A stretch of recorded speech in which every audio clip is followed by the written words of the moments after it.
भारतीय reserve bank ने शुक्रवार की शाम 2000 रुपए के नोट पर बड़ा फैसला लिया। आरबीआई ने 2000 रुपए के नोट को चलन से वापस लेने की घोषणा कर दी।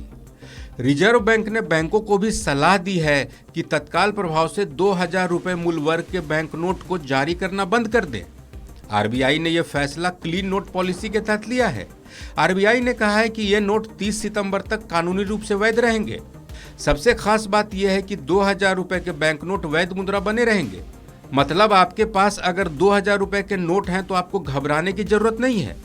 2000 रुपए के नोट 30 सितंबर तक कानूनी रूप से वैध हैं। रिजर्व बैंक ने यह भी कहा है कि लोग 2000 रुपए के नोट बैंक अकाउंट्स में जमा करा सकेंगे। अगर लोग नोट को एक्सचेंज कराना चाहें तो किसी भी बैंक शाखा में जाकर एक बार में अधिकतम 20,000 रुपए के नोट बदलवा सकते हैं।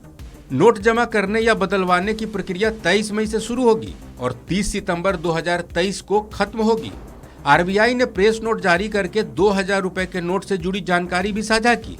प्रेस नोट में जिक्र है कि नवंबर 2016 में आरबीआई एक्ट 1934 की धारा 24(1) के तहत 2000 रुपए के नोट निकाले गए थे।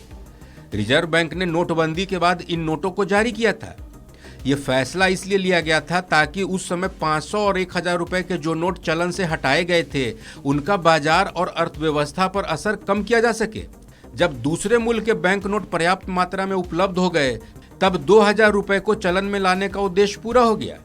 एक बार आपको फिर से बता दें कि रिजर्व बैंक ने 2000 रुपए के नोट को चलन से वापस लेने की घोषणा की है। आरबीआई ने बैंकों को निर्देश दिया है कि तुरंत 2000 रुपए मूल्य वर्ग के बैंक नोट को जारी करना बंद कर दें। बड़ी बात यह है कि 2000 रुपए के बैंक नोट वैध बने रहेंगे। मतलब अगर आपके पास 2000 रुपए के नोट हैं तो आप इसे 30 सितंबर तक बैंक में जाकर बदल सकते हैं। रिजर्व बैंक ने यह भी कहा है कि लोग 2000 रुपए के बैंक नोट को अकाउंट्स में जमा करा सकेंगे। अगर कोई 2000 रुपए के नोट को बदलवाना चाहता है तो बैंक जा सकता है, लेकिन एक बार में अधिकतम 20,000 रुपए के नोट ही बदलवाए जा सकते हैं। एक बार आपको फिर से याद दिला दें, नोट जमा करने या बदलवाने की प्रक्रिया 23 मई से शुरू होगी और 30 सितंबर 2023 को खत्म होगी।